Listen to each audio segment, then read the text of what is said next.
औज़ुबिल्लाहिमिनश्शैतानिर्रजीम बिस्मिल्लाहिर्रहमानिर्रहीम। अस्सलाम वालेकुम ऑल स्टूडेंट्स, उम्मीद है आप सब खैरियत से होंगे। आज हम इस वीडियो लेक्चर में इंटर की मैथ बुक जो है मैथमेटिक्स की बुक में से एक्सरसाइज 7.1 का पार्ट नंबर 2 सॉल्व करेंगे, जिसमें हम क्वेश्चन नंबर 6 से लेकर आगे तक सॉल्व करेंगे। तो सबसे पहले अगर आपने पिछली वीडियो नहीं देखी तो प्लीज़ हमारे चैनल को पहले लाइक और सब्सक्राइब लाजमी करिए, और उसके बाद हम चल रहे हैं अगले स्टेप की तरफ। तो क्वेश्चन नंबर 6 में कह रहा है कि find coordinates of mid point. तो सबसे पहले यहाँ पे मिड पॉइंट का मतलब क्या है कि ये एक अगर लाइन है ए बी, मिसाल के तौर पे ए से लेकर बी तक लाइन है, तो एक जो इनके बीच में बिल्कुल लाइन एक मतलब सी पॉइंट आ रहा है, तो इसको हम कहते हैं कि इसका मिड पॉइंट। और इस मिड पॉइंट फाइंड करने का फार्मूला आपके पास मौजूद है। तो मिड पॉइंट लेट सपोज कर लेते हैं कि एम और एन के बीच में जो है पी जो है वो मिड पॉइंट है। ठीक है, पी हमने एक्स कामा वाई सपोज किया हुआ है, वो मिड पॉइंट है। तो मिड पॉइंट का फार्मूला क्या है, x1 प्लस x2/2 और y1 प्लस y2/2। मैं एक ही सवाल में इसका फार्मूला लिख रहा हूँ और उसके बाद इसको सॉल्व करता जाऊँगा। ठीक है, तो पी एक्स कामा वाई जो है x1 और y1 क्या है आपके पास, x1 और x2, x1 और x2 -4 और -4 है अपान में 2। y1 क्या है आपके पास 2 है, और फिर प्लस y2 है तो माइनस के 2 हो जाएंगे अपान में 2। इनको सॉल्व करेंगे तो आपके पास ये पॉइंट्स क्या मिल जाएंगे, -8 हो जाएंगे।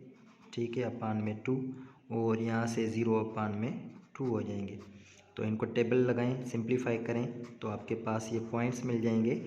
ये 2 का टेबल यहाँ पे 4 टाइम्स, और यहाँ पे आपके पास एक मिड पॉइंट मिल गया। ठीक है, इसी तरीके से इसका अगला सवाल है हमारे पास P और Q। तो इसको भी हम इसी तरीके से हम फार्मूले में पुट करेंगे। तो P और Q के बीच में मिसाल के तौर पे R जो है वो मिड पॉइंट है।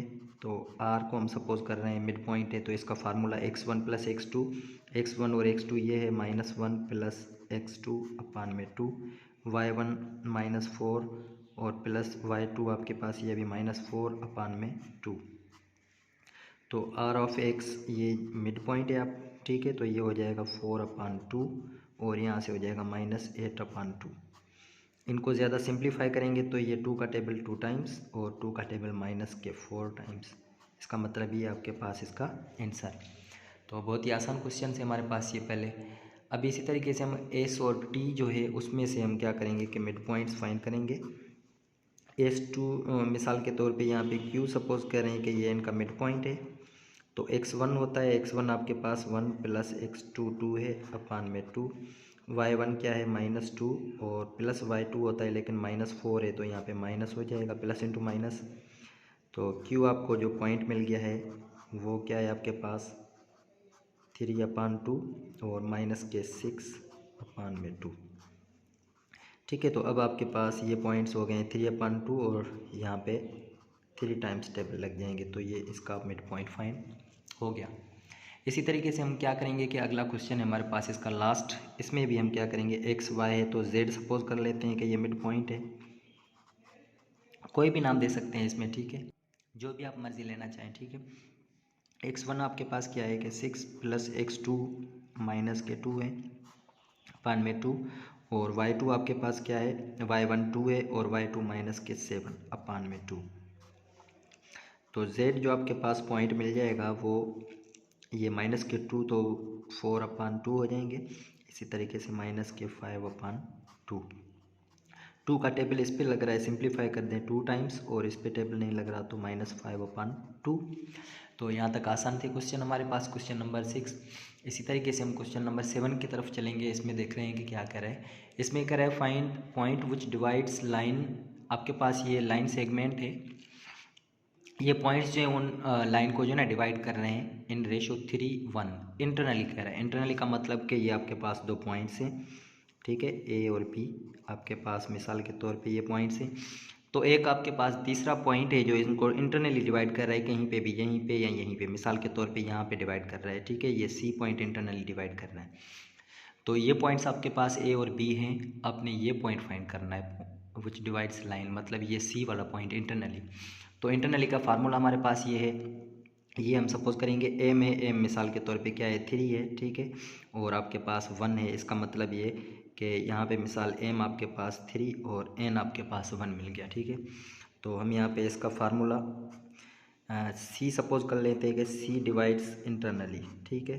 तो फार्मूला यहाँ पे मैं लिख लेता हूँ। इंटरनली जब डिवाइड करता है तो mx2 प्लस nx1 अपान में m प्लस n होता है, और फिर होता है कि my2 प्लस ny1 अपान में m प्लस n होता है। तो ये इसका इंटरनली का फार्मूला है।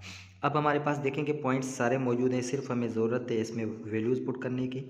m आपके पास 3 है, ठीक है, तो यहाँ पे हम लिख लेते हैं कि 3, और x2 आपके पास ये जो पॉइंट है, x2 आपके पास कौन से हैं कि x2 है 4, तो यहाँ पे 4, और फिर प्लस n आपके पास क्या है 1, और x1 आपके पास ये भी है 4, ठीक है, अपान में m प्लस n। तो m और n की वैल्यू क्या है 3 प्लस 1 करेंगे। इसी तरीके से m आपके पास 3, y2 आपके पास क्या है 3 है, प्लस n आपके पास 1, और y1 क्या है आपके पास माइनस के 1 है, अपान में 3 प्लस 1 ये सेम रखेंगे। तो जब इनको सॉल्व करेंगे तो आपके पास ये 3 4 ज़ा 12 और 1 4 ज़ा 1 12, और ये कितने हो जाएंगे आपके पास 4 16 हो जाएंगे, 16 अपान 4 हो जाएंगे। इसको सिंप्लीफाई करेंगे 3 3 ज़ा 9, और -1 तो 8 अपान में 4 हो जाएंगे। इसका मतलब यहाँ पे आपके पास c जो इंटरनली डिवाइड कर रहा था पॉइंट, ये अब आपको सिंप्लीफाइड में मिल गया है। 4 का टेबल लगाएंगे 4 टाइम्स, ठीक है, 4 का यहाँ पे 2 टाइम्स, तो ये हो जाएगा 4, 2। तो ये अब आपके पास इसका आंसर आ गया है। अब इसी तरीके से हम क्वेश्चन नंबर 8 को देखते हैं, उसमें क्या कह रहा है। तो अब हमारे पास क्वेश्चन नंबर 8 जो है कुछ इस तरीके से है कि आपके पास एक ट्राइंगल है। इसमें कह रहा है कि मिसाल के तौर पे आपके पास एक ट्राइंगल मिला हुआ है, वो उसको थोड़ा सा बना लेते हैं हम, ठीक है। कोई भी ट्राइंगल है, यहाँ से लेकर यहाँ तक एक ट्राइंगल बन गया, ठीक है। तो अब आपके पास ये क्या है कि कुछ पॉइंट्स मिले हुए हैं, ये P Q R, इसमें कह रहे हैं कि मिसाल के तौर पे यहाँ पे P जो है और यहाँ पे Q और ये R जो है इनके मिड पॉइंट्स हैं, मतलब कि P यहाँ पे, Q यहाँ पे और R क्या है मिड पॉइंट है, ठीक है। तो अब इसमें कह रहे हैं कि आप क्या करें कि vertices of a triangle find करें। मिसाल के तौर पे अब वर्टाइसेस ऑफ अ ट्राइंगल आपके पास क्या है, वर्टाइसेस आपके पास मिसाल के तौर पे ये यहाँ से आप A का नाम दे दें, ठीक है, और यहाँ से आप B का नाम दे दें, ठीक है, और यहाँ से C का नाम दे दें। तो ये आपने क्या करना है कि ये A, B और C के वर्टाइसेस फाइंड करने हैं, ठीक है। तो फाइंड करने के लिए सबसे पहले हम क्या करेंगे कि इनके जो मिड पॉइंट्स मिले हुए हैं, ठीक है, वो मिड पॉइंट का फार्मूला यूज़ करेंगे कि P Q R जो हैं वो मिड पॉइंट्स हैं, तो मिड पॉइंट का फार्मूला हमारे पास है, ठीक है। तो हम यहाँ पे लिखेंगे कि P जो है वो क्या है मिड पॉइंट है, P जो है वो मिड पॉइंट है किसका, मिड पॉइंट ऑफ AC। तो यहाँ पे AC लाइन, ठीक है। तो अब यहाँ पे क्या करेंगे कि AC हमारे पास क्या है कि पॉइंट्स नहीं मिले हुए, तो हम यहाँ पे सपोज कर लेते हैं ये आपके पास x1 और y1 है, और यहाँ से ये x2 और y2 है, और यहाँ से आपके पास क्या है ये x3 और ये y3 पॉइंट्स है, क्योंकि हमने ये फाइंड करने हैं, ठीक है। तो P आपके पास पॉइंट एक मौजूद है, वो क्या है आपके पास P जो है वो है, ठीक है, मिड पॉइंट फार्मूला है -2, 2 is equal to x1 plus x2। तो x1 है और x3 है आपके पास, इसका मतलब x1 प्लस x3 अपान 2, और इसी तरीके से y1 प्लस y3। देखें कि AC है तो AC में हमने सपोज किए हुए ये पॉइंट्स, ठीक है। तो अब हम यहाँ पे क्या करेंगे, इनको ये ऑर्डर पेयर हैं तो इसको इसके इक्वेट कर दें और इसको इसके इक्वेट कर दें। इसका मतलब कि ये -2 जो है वो बराबर कर दें इस पहले वाले ऑर्डर पेयर में जो एलिमेंट है। इसी तरीके से ये y1 और प्लस y3 अपान 2 जो है इसको हम इक्वेट कर देते हैं इसके सेकंड पॉइंट के, ठीक है।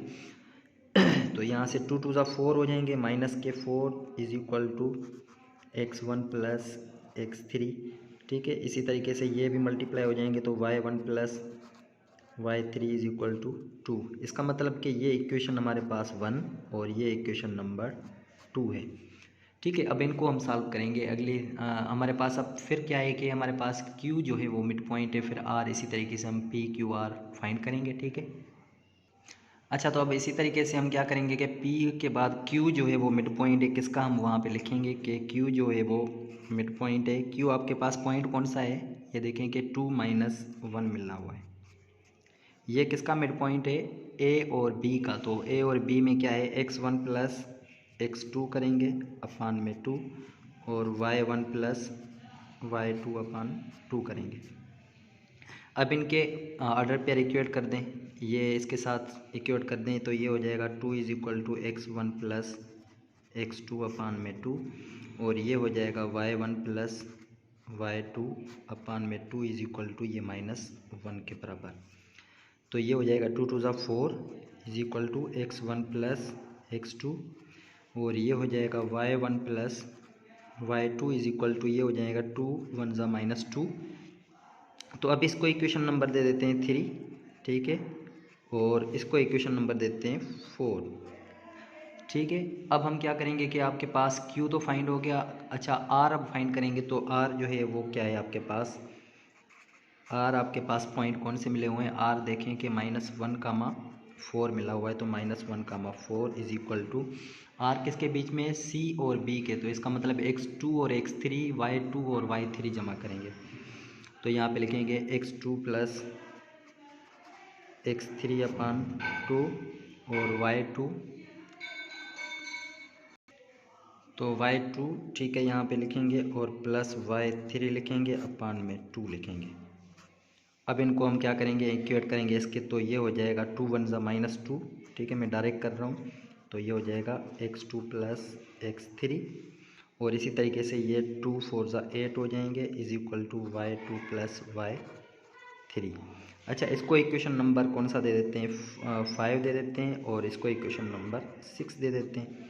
अब हमने इक्वेशन में से सॉल्व करना है x1, x2 और x3 की वैल्यू। तो हमारे पास देखें कि इक्वेशन नंबर 1 और 2 ये है। तो सबसे पहले x वाले सॉल्व करेंगे आपस में। तो इक्वेशन नंबर 1 और 3 को हम सॉल्व कर सकते हैं।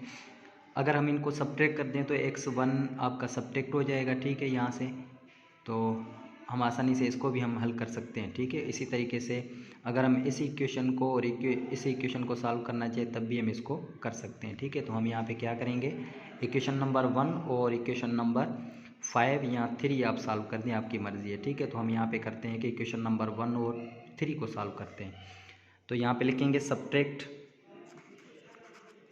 इक्वेशन नंबर 1, ठीक है, फ्रॉम किस में से, 3 में से आप सब्ट्रैक्ट कर दें। तो 1 इक्वेशन कौन सी है और 3 कौन सी है, 3 आपके पास है x1 प्लस x2 = आपके पास क्या है, ये 4 है। इसमें से सब्ट्रैक्ट करेंगे इक्वेशन नंबर 1 क्या है, x1 प्लस x3 है, x1 प्लस x3 = -4 है। तो जब हम सब्ट्रैक्ट करेंगे तो आपको पता है कि निशानियाँ चेंज होंगी इनकी, ये माइनस का हो जाएगा और ये माइनस का हो जाएगा। यहाँ से ये कैंसिल आउट हो जाएंगे, यहाँ से क्या बच जाएंगे, x2 - x3, क्योंकि ये दोनों चेंज है, इसको तो सॉल्व नहीं कर सकते और ये माइनस का है तो प्लस का, तो ये हो जाएंगे 8। अच्छा, अब इसी इक्वेशन में और इसी इक्वेशन में से आप क्या फाइंड करना चाह रहे हैं कि x2 और x3 वाली इक्वेशन देखें कि ये है हमारे पास 5। तो 5 जब हम यहाँ पे इसमें से क्या कर दें कि ऐड कर दें, ठीक है, इक्वेशन को ऐड कर लेते हैं। मैं यहाँ पे लिखता हूँ कि ऐड इक्वेशन नंबर 5, इसमें ऐड कर लेते हैं। तो इक्वेशन नंबर 5 क्या है, x2 और प्लस x3 = -2। इसको सब्ट्रैक्ट करने की ज़रूरत नहीं है क्योंकि यहाँ से एक तो कैंसिल हो जाएंगे, ठीक है। तो यहाँ से ये कैंसिल हो जाएंगे, ये हो जाएंगे 2x2 = यहाँ से 6 बच जाएंगे। तो x2 की वैल्यू फाइंड करना चाह रहे हैं तो ये 2 मल्टीप्लाई इस तरफ डिवाइड, तो 6/2। इसका मतलब कि x2 की वैल्यू हमारे पास मिल गई है 3। अच्छा, x2 की वैल्यू मिल गई है 3। तो अब हम यहाँ पे x2 की वैल्यू किस में पुट करेंगे, पुट करेंगे इन इक्वेशन नंबर कौन सी हमारे पास, देखें कि x2 की वैल्यू है तो 3 की फाइंड करना चाह रहे हैं तो 5 में पुट करेंगे। 5 इक्वेशन में पुट कर लेते हैं। तो 5 इक्वेशन है आपके पास x2 प्लस x3 = -2। तो जब इसमें हम वैल्यू पुट करेंगे तो आपके पास देखें कि x2 की वैल्यू क्या है, 3 है। तो 3 प्लस का है, उस तरफ जाएगा माइनस, इसका मतलब यहाँ पे x3 = -2, ये सेम, ये x2 इस तरफ आएगा तो माइनस का, तो माइनस के 3 हो जाएंगे। तो आपके पास x3 की भी वैल्यू मिल गई है -5। ठीक है, एक ये आपके पास वैल्यू मिल गई है और ये एक आपके पास ये वैल्यू मिल गई है। अब हम क्या करेंगे, x2 और x3 तो फाइंड आउट हो गया। अब x1 फाइंड करना चाह रहे हैं तो इक्वेशन नंबर 3 में हम x1 की वैल्यू पुट कर देते हैं। ठीक है, इक्वेशन नंबर 3 में x2 की वैल्यू हम यहाँ पे लिखते हैं, put x2 is equal to क्या है, 3 है। ठीक है, इन इक्वेशन नंबर 3। तो अब यहाँ पे 3 इक्वेशन कौन सी है, देखें कि ऊपर ये लिखी हुई है x1 plus x2 is equal to 4, x1 plus x2 is equal to 4। ठीक है, यहाँ पे x1 सेम प्लस x2 की वैल्यू क्या है, 3 है, इज इक्वल टू 4। ये प्लस का 3 इस तरफ आ जाएगा माइनस का, तो x1 is equal to 4 minus 3। This implies that x1 की वैल्यू हमारे पास क्या मिल गई है, 1 मिल गई है। ठीक है, अब x1 x2 और x3 तो मिल गई। इसी तरीके से हम क्या करेंगे, y1 y2 y3 की वैल्यू फाइंड करेंगे। तो जैसा कि हमने ये स्टेप किया है कि सबट्रैक्ट इक्वेशन 1 फ्रॉम 3, तो हम क्या करेंगे, अब y वाली इक्वेशंस जो हमारे पास हैं, ठीक है, ये कौन सी है आपके पास, देखें कि 2 है और 4 इक्वेशन है। तो 2 को 4 में से सबट्रैक्ट कर दें, यहाँ पे लिख लेते हैं। ठीक है, इक्वेशन 2 और 4 को सबट्रैक्ट कर लेते हैं। फॉर y हम यहाँ पे लिखते हैं सबट्रैक्ट इक्वेशन, कौन सी सबट्रैक्ट करेंगे हम, यहाँ पे आपकी मर्ज़ी है जो जिसमें से करना चाहें, लेकिन मैं यहाँ पे लिख रहा हूँ 2 फ्राम 4। ठीक है, 2 फ्राम 4। तो 4 इक्वेशन आपके पास कौन सी है, ये है y1 plus y2 is equal to -2, y1 plus y2 is equal to -2। और 2 कौन सी है आपके पास इक्वेशन, देखें कि 2 आपके पास है y1 plus y3 is equal to 2। ठीक है, y1 प्लस y3 है, y1 plus y3 is equal to 2। इसमें से अब सबट्रैक्ट करेंगे, इसमें से तो ये माइनस के ये भी माइनस के, यहाँ से ये कैंसिल आउट हो जाएंगे। यहाँ से आपके पास ये तो सिंप्लीफाई नहीं हो सकते क्योंकि चेंज है, y2 minus y3 is equal to ये माइनस के 4 हो जाएंगे। अब इसी इक्वेशन में हम क्या करेंगे, y2 और y3 वाली इक्वेशन ढूंढे कौन सी है, इक्वेशन 6 है, तो हम इसमें ऐड कर देंगे। ठीक है, तो यहाँ पे मैं लिखता हूँ कि ऐड इक्वेशन नंबर 6, इसमें ऐड कर लेते हैं। इक्वेशन नंबर 6 क्या है, y2 plus y3 is equal to 8, y2 plus y3 is equal to 8। इसमें से ऐड कर रहे हैं तो निशानी वगैरह चेंज नहीं होगी, यहाँ से ये कैंसिल आउट हो जाएंगे, ये हो जाएंगे 2y2 हो जाएंगे क्योंकि ऐड कर रहे हैं। ठीक है, तो 4 माइनस कर दें तो ये 4 बच जाएंगे। अब y2 की वैल्यू 2 का टेबल यहाँ पे 2 टाइम्स, इसका मतलब कि y2 इज इक्वल टू आपका मिल गया 2 मिल गया। अब हम यहाँ पे y2 की वैल्यू किस में पुट कर देते हैं, put in equation number, y2 की वैल्यू जब हम इसमें 6 में पुट करेंगे तो y3 की वैल्यू मिल जाएगी। तो इसमें इक्वेशन नंबर 6 में पुट कर रहे हैं। 6 कौन सी है इक्वेशन, यहाँ पे लिखता हूँ y2 plus y3 is equal to 8, y2 plus y3 is equal to 8। This implies that y3 की वैल्यू फाइंड करनी है, तो y3 is equal to 8 same, ये प्लस का y2 इस तरफ आएगा तो माइनस का, लेकिन इसकी वैल्यू भी है तो इसमें पुट कर दें।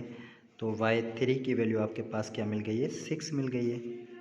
ठीक है, अच्छा, अब y3 की भी वैल्यू मिल गई, y2 की भी वैल्यू मिल गई। अब हमने y1 फाइंड करना है, तो y1 किस में, जब यहाँ पे मैं लिखता हूँ कि y1 की इक्वेशन कौन सी बनी हुई थी, y1 की यहाँ से देख लें ये बनी हुई है। ठीक है, 4 में पुट कर लेते हैं y2 की वैल्यू, मैं यहाँ पे लिखता हूँ put y2 is equal to 2 in equation number 4। तो 4 इक्वेशन कौन सी है, देखें यहाँ पे y1 plus y2 is equal to -2, y1 plus y2 is equal to आपके पास क्या है, -2। दिस इम्प्लाइज दैट y1 की वैल्यू फाइंड करनी है सेम, तो ये -2 इस तरफ हैं, ये प्लस के y2 उस तरफ जाएंगे तो माइनस के हो जाएंगे। ठीक है, और y2 की भी वैल्यू है यहाँ पे, तो इसको जब सॉल्व करेंगे तो y1 इज इक्वल टू आपके पास क्या मिल गया, -4 मिल गए। ठीक है, अब y1 y2 y3 मिल गए, x1 x2 x3 मिल गए। अब हमारे पास ये वर्टाइसेस कौन से बन जाएंगे, यहाँ पे मैं लिखता हूँ कि वर्टाइसेस आपके पास a जो बन गया है x1 और y1 x1 क्या है 1 है और y1 -4 1 -4 और b में x2 क्या है आपके पास x2 है आपके पास 3 और y2 क्या है 2 3, 2 और c में आपके पास क्या है x3 -5 और y3 -5 और 6। तो ये इसका आपके पास आंसर आ गया। थोड़ा लेंथी क्वेश्चन था लेकिन बहुत ही आसान था, ये बेसिक थी इसमें कैलकुलेशन। ठीक है, तो अब हम चलेंगे क्वेश्चन नंबर अगला जो हमारे पास 9th है उसको देखते हैं। अब देखिए कि हमारे पास ये इसका 9th क्वेश्चन है। इसमें कह रहा है कि आपके पास ये एक ZX जो लाइन है, ठीक है, वो 2 पॉइंट से, मिसाल यहाँ से एक पॉइंट है Z, ठीक है, और दूसरा पॉइंट है X यहाँ पे। तो उसको एक दूसरा Y जो डिवाइड कर रहा है वो इंटरनली डिवाइड कर रहा है, ठीक है, सॉरी इंटरनली नहीं, यहाँ पे एक्सटर्नली है, यहाँ पे थोड़ा सा मिस्टेक हो गया है, ठीक है, एक्सटर्नली डिवाइड कर रहा है। इसका मतलब कि Y जो आ रहा है वो इससे कहीं बाहर आ रहा है, तो Y इसको एक्सटर्नली डिवाइड कर रहा है। और कौन से रेशो में 4:3 में, इसका मतलब कि हमारे पास रेशो क्या होता है m/n, तो 4:3 मिला हुआ है। तो फाइंड y कोऑर्डिनेट। अच्छा, इसमें एक्सटर्नली का फार्मूला आपके पास क्या है कि y हमारे पास कोऑर्डिनेट्स x, y, उसमें आपके पास क्या है सॉरी m(x2) - n(x1) अपान में m-n, बिल्कुल सेम फार्मूला है इंटरनली का, सिर्फ माइनस होगा यहाँ पे, ठीक है। इसी तरीके से my2 - ny1 अपान में m-n। तो यहाँ पे हमारे पास y के कोऑर्डिनेट्स m आपके पास क्या है 4 है, x2 देखेंगे क्या है x2 है, zx की तरफ तो x2 है आपके पास 7, ठीक है, और -n क्या है 3 है और x1 क्या है 4 है अपान में 4 - 3। इसी तरीके से m 4 है, y2 क्या है आपके पास -1 है, -n आपके पास क्या है 3 है और y1 आपके पास क्या है 5 है। तो अपान में कितने हो जाएंगे 4 - 3 से। इनको जब सिंप्लीफाई करेंगे तो अब आपके पास y कोऑर्डिनेट्स मिल जाएंगे, ठीक है। तो 4 7 = 28 और माइनस के 12 अपान में 1 बच जाएंगे, वो लिखे ना लिखे फ़र्क नहीं पड़ रहा, ठीक है। तो ये हो जाएंगे -4 और -15। तो अब आपके पास ये y के कोऑर्डिनेट्स ये जो मिल गए हैं वो क्या है 16, -19। तो आपके पास इसका आंसर आ गया। इसी तरीके से हम क्वेश्चन नंबर 10 की तरफ चलते हैं। तो अब हमारे पास क्वेश्चन नंबर 10 जो है वो आपके पास कह रहा है कि एक पॉइंट ए पी वो डिवाइड कर रहा है एक लाइन सेगमेंट ए बी को in the ratio mn, find mn and also k, ठीक है। तो हम यहाँ पे सपोज कर लेते हैं कि ये इंटरनल डिवाइड कर रहा है, तो इसमें सेम तरीका के आपने क्या करना है कि रेशो भी फाइंड करना है और k पॉइंट जो है ना वो भी फाइंड करना है। तो आप देखें कि पॉइंट कौन सा डिवाइड कर रहा है, वो यहाँ पे p k, 7 = m सेम रखेंगे क्योंकि m फाइंड करना है और आपके पास क्या है x2 है, तो x2 क्या है आपके पास a से लेकर b तक x2 है आपके पास 1 है, और फिर यहाँ पे प्लस n यहाँ सेम रखेंगे और x1 रखेंगे, तो x1 क्या है आपके पास 8 है, ठीक है, अपान में m + n सेम ही रखेंगे। अच्छा, उसी के साथ फिर m और y1 क्या है आपके पास, सॉरी y2 आपके पास है 2 और फिर प्लस n और y1 क्या है आपके पास 9 है अपान में m + n। क्योंकि हमारे पास रेशो नहीं मिला हुआ तो हम क्या करेंगे, इसको इसके इक्वेट कर दें k के और 7 को इसके इक्वेट कर दें, ठीक है। हम इक्वेट कर लेते हैं कि k जो है वो आपके पास क्या है k = m + 8n अपान में m + n, ठीक है। और दूसरा क्या है आपके पास, इसको 2m रख के और इसको हम लिखते हैं 9n अपान में m + n = उसको 7 के बराबर कर दें, ठीक है। अब यहाँ से अगर मैं इसको सॉल्व करूँ तो यहाँ से m n की वैल्यू फाइंड हो जाएगी, ये डिवाइड हो रहा है उस तरफ मल्टीप्लाई कर दें तो ये हो जाएगा 2m + 9n = ये हो जाएगा 7m + 7n, ठीक है। तो अब यहाँ पे m वाले इस तरफ लेकर आए, n वाले इस तरफ लेकर आए, तो यहाँ पे हम क्या करेंगे कि ये हो जाएंगे 2m और माइनस के 7m हो जाएंगे, तो 7n और ये प्लस के माइनस के 9n, तो यहाँ से हो जाएंगे माइनस के 5n = यहाँ से माइनस के 2n, minus minus cancel out कर दें। अच्छा, रेशो कैसे होता है कि m अपान n में होता है, तो अब आप क्या करें कि ये m वहीं पे रखें, n को इस तरफ अपान में लेकर आएँ, 2 से m 5 को इस तरफ लेकर आएँ, अपान में लेकर आएँ। इसका मतलब ये हुआ कि m ratio n is equal to 2/5 मिल गया। तो अब हमारे पास ये तो रेशो फाइंड हो गया। अब हम क्या करेंगे, k की वैल्यू फाइंड करेंगे। तो हम यहाँ पे k की वैल्यू फाइंड करने के लिए हम क्या करेंगे, put in equation number 1। Equation number 1 ये है हमारे पास, k की m की वैल्यू 2 और n की वैल्यू 5 पुट करेंगे तो k की वैल्यू मिल जाएगी। तो k इज इक्वल टू है, m की वैल्यू आपके पास क्या है 2 है, प्लस 8, n की वैल्यू क्या है 5 है, अपान में m प्लस n तो 2 प्लस 5 हो जाएंगे। ठीक है, अब आपके पास k इज इक्वल टू क्या मिल गया, 2 प्लस ये 40 हो जाएंगे, अपान में ये कितने हो गए आपके पास 7। अच्छा, इनको आप जमा करेंगे तो आपके पास 42 अपान में 7, इसका मतलब कि 6 जवाब मिल गया। इसका मतलब के जो पॉइंट्स थे वो 6 आपके पास मिल गए। ठीक है, तो ये क्वेश्चन नंबर 10 भी बहुत आसान था। अब हम करेंगे क्वेश्चन नंबर 11। तो देखते हैं क्वेश्चन नंबर 11 में क्या कर रहा है। तो इंशाल्लाह क्वेश्चन नंबर 11 को हम अगली वीडियो में सॉल्व करेंगे। तब तक के लिए इजाज़त दीजिए, अल्लाह हाफिज़। प्लीज़ हमारे चैनल को सब्सक्राइब और लाइक लाजमी करिए।